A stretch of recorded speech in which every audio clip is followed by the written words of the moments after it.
नमस्कार, मैं हूं संजय समर। सन्मार्ग लाइव के चुनावी चक्करलस में आपका स्वागत है। ऐसे में युवाओं को इनकार कर राजनीतिक पार्टी का चलना मुश्किल है।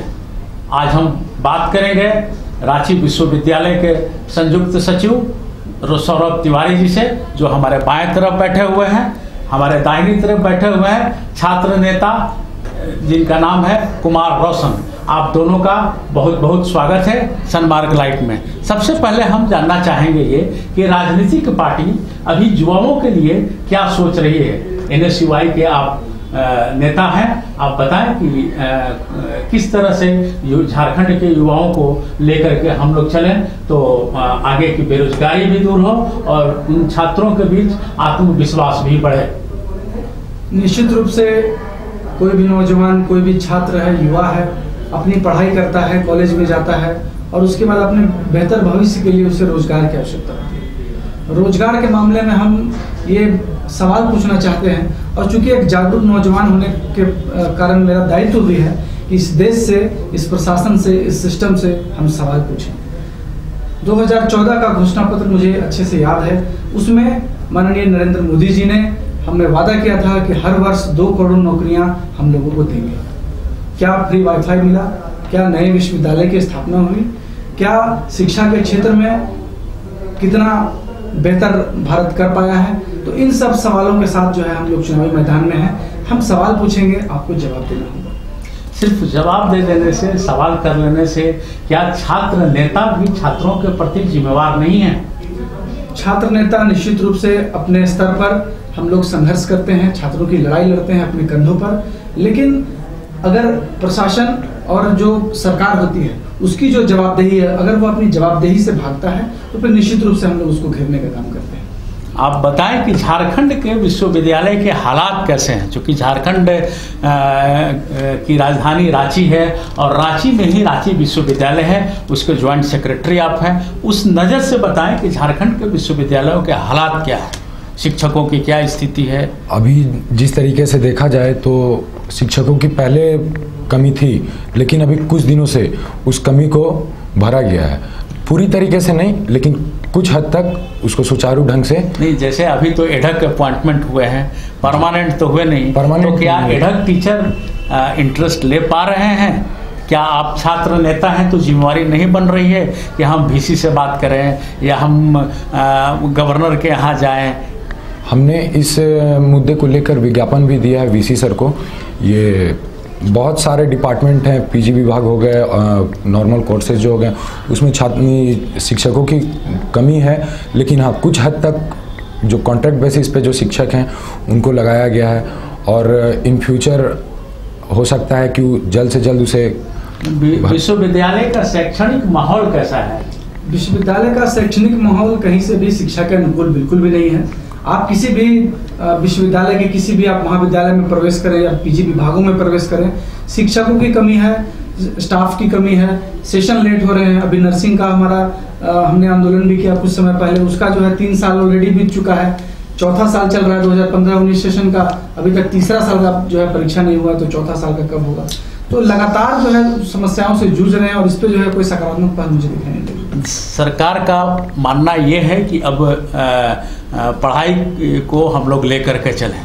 छात्रों को हम लोग यूनियन का मतलब ही होता है, जैसे मान लीजिए JNU का जो सिलेबस बनता है, उस सिलेबस में छात्रों का या छात्र संगठन का राय मशवरा लिया जाता है। इससे कितने सहमत हैं आप ज्वाइंट सेक्रेटरी? नहीं, ये जरूरी है। मतलब एक तरीके से अगर देखा जाए तो जो सिलेबस बनता है कॉलेजेस में या फिर विश्वविद्यालय में, वो स्टूडेंट्स के ऊपर सही तरीके से देखा जाए तो थोपा जाता है कि हाँ, ये तुम पढ़ो या फिर करो।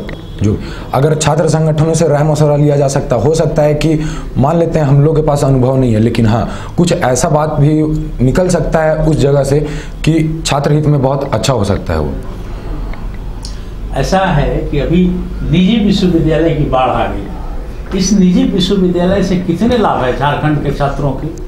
निजी विश्वविद्यालय निश्चित रूप से झारखंड में शिक्षा के व्यवसायीकरण पर एक बहुत ही बड़ा जो है कदम है। और निजी विश्वविद्यालयों की मनमानी आप देखते हैं, आप जाइए झारखंड के किसी भी निजी विश्वविद्यालय में आप जाइए, शिक्षा को बेचा जा रहा है, पैकेज बना के बेचा जा रहा है। जितनी तकनीकी, आप किसी नर्सिंग की हम बात करते हैं, आप जो है फार्मास्यूटिकल की बात करते हैं, आप बीएड की बात करते हैं, ये सब जितने भी हैं कोर्स हैं वो तकनीकी कोर्स है। इन सब कोर्सों का एक पैकेज है, 2 लाख रुपए दीजिए, आप जो है आकर के डिग्री लेकर के जाइए। 2.5 लाख रुपए दीजिए, आपको कक्षाएं भी नहीं करनी है। 3 लाख रुपए दीजिए, आपको जो है एग्जाम भी नहीं देना है। तो इस तरह से आप जो है शिक्षा का स्तर कितना खोखला बना रहे हैं निजी विश्वविद्यालयों पर अंकुश का। मैं ऐसा नहीं कर रहा, मैं उसके खिलाफ नहीं हूँ कि निजी विश्वविद्यालय नहीं होने चाहिए, लेकिन निश्चित रूप से अगर निजी विश्वविद्यालय हैं तो उन पर अंकुश लगाने का और उन पर जो है लगाम लगाने का और शिक्षा के स्तर वो ना गिराएं, इस पर जो है कोई जो है सकारात्मक पहल मुझे दिखाई नहीं देती। क्या कितने सहमत हैं आप इस बात से? रोशन जी के बातों से सहमत हूँ, ये सही बात है। अगर देखिए, निजी विश्वविद्यालय जो एक तरह से जो है वो एक बिजनेस हब या बिजनेस पॉइंट बोल सकते हैं उस चीज़ को। वहाँ पे स्टूडेंट्स जाते हैं, हर तरीके का मतलब हर लेवल के स्टूडेंट्स, छात्र छात्राएं बहुत जगह से आते हैं। मान लीजिए कि किसी छात्राओं को या फिर छात्र को स्कोप नहीं मिल पाता है, जहाँ पे मूलभूत सुविधाएं जो कॉलेजेस में मिलनी चाहिए वो नहीं मिल पाती हैं, वो निजी विश्वविद्यालय या फिर निजी कॉलेजेस में मिलती हैं। तो उसको भी देखते हुए बहुत सारे छात्र या छात्राएं उधर की ओर रुख करती हैं। देखिए, इस बार के लोकसभा चुनाव में लगभग 20 लाख मतदाता भाग लेंगे, ऐसे जो कि पहली दफा वोट देंगे। वो सब यूथ ही हैं जो किसी न किसी विश्वविद्यालय के छात्र ही हैं। तो इस बार के चुनाव में युवा क्या सोच रहे हैं? कितने अंक दे पा रहे हैं आप भाजपा को, कितने अंक दे पा रहे हैं आप कांग्रेस को, या कितने अंक दे पा रहे हैं आप महागठबंधन को? देखिए, जहाँ तक बीजेपी कांग्रेस की बात है, ये तो राजनीति की बातें हैं, ये चलती रहेंगी। लेकिन एक देश का जो नौजवान है, जो युवा है, वो ये सोचता है कि आप नौजवानों के प्रति कितने जागरूक हैं, नौजवानों के लिए आप क्या योजनाएं लेकर के आ रहे हैं, कितने वाईफाई आप दे पा रहे हैं, कितने शिक्षा का स्तर आप ऊंचा उठा पा रहे हैं, कितना रोजगार दे पाने में आप सफल हो पा रहे हैं। तो निश्चित रूप से अगर एक नौजवान के रूप में मुझसे मेरा जवाब मांगा जाएगा तो मैं इन सब चीज़ों पर जो है सबसे पहले आपका एजेंडा देखूंगा, उसके बाद जो है मत और उसकी जो है वोट की बात करूँगा। आप क्या सोचते हैं इस बातों से? सबसे पहले तो किसी भी चुनावी पार्टी या फिर संगठन से अगर वोट करने की बात आती है तो सबसे पहले तो उसका घोषणा पत्र देखा जाएगा, क्या है युवाओं को। अभी तक की स्थितियां जो बनी हुई हैं, घोषणा पत्र की बात हो तो 2014 की बात, जैसा कि रोशन जी ने बताया, जैसा कि आप बता रहे हैं कि हम लोग घोषणा पत्र देखेंगे, तो इनके घोषणा पत्र में जो है वो तो सर्वविदित है, सब जानते हैं, आप भी जानते हैं, हम भी जानते हैं, आप भी जानते हैं। तो अभी के युवा जो 18 साल से ज़्यादा के हो गए वो तो पहली दफ़ा वोट देंगे। तो इस वोट में, इस मतदान में इस बार के युवा क्या सोच रहे हैं, किस ओर जाने की सोच रहे हैं, झुकाव किसका है, सरकार के किस कदम से कदम मिलाना चाहते हैं, सरकार का कौन सा ऐसा कदम है जिससे वो लोग सहमत हुए और उनकी ओर आगे बढ़ने के लिए सोच रहे हैं? अगर देखा जाए तो बीजेपी गवर्नमेंट ऐसा तो छात्रों के लिए बहुत सारे कार्य किए हैं।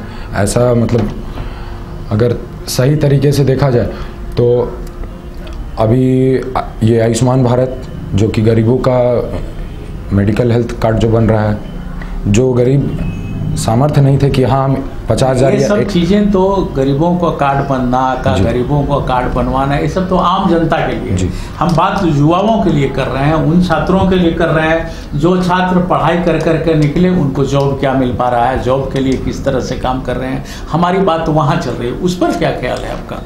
युवाओं के, चूँकि आप छात्र नेता हैं, रांची यूनिवर्सिटी जैसे विश्वविद्यालय के आप ज्वाइंट सेक्रेटरी हैं, किस तरह के आंदोलन की बात हो रही है, किस तरह की बातों को लेकर के अपने छात्रों को लेकर के चलने की योजना बना रहे हैं, बात वहाँ की हो रही है।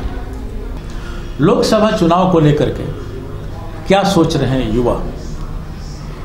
अगर लोकसभा चुनाव अगर नज़दीक तो आ ही गया है, अब ज़्यादा दिन बचा भी नहीं है।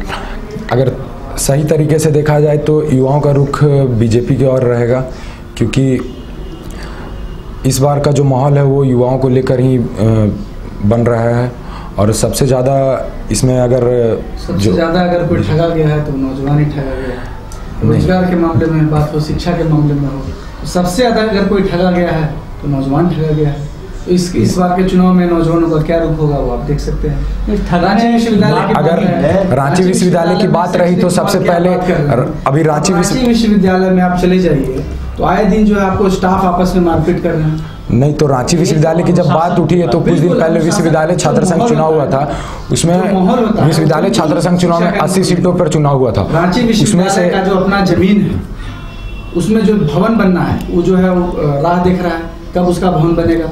शिक्षकों की स्थायी नियुक्ति क्यों नहीं कर रही है सरकार, उससे जो है पीछे छुड़ा रहे हैं आप। स्टाफ जो है वो कब बहाल में, आप याद कीजिए इतने सालों से स्टाफ की नियुक्ति नहीं है। तो कैसे शिक्षकों की बहाली वर्ष 2008 में हुई थी, अब उसके बाद आप सोचिए कितना समय हुआ। हर वर्ष जो है योग्य शिक्षक जो रिटायर करते जा रहे हैं। तो कैसे आप माहौल, किस माहौल की आप बात कर रहे हैं, कैसे आप पूरा करते हैं? क्या आप जॉइंट सेक्रेटरी है, आप हमारे दर्शकों को या हमारे युवाओं को आश्वस्त करना चाहेंगे कि इससे संबंधित बैठक कर करके आप क्या करना चाह रहे हैं? इन्हीं मुद्दों पर हमारा जो छात्र संघ है वो काम कर रहा है और बहुत हद तक आगे भी बढ़ चुका है ये काम।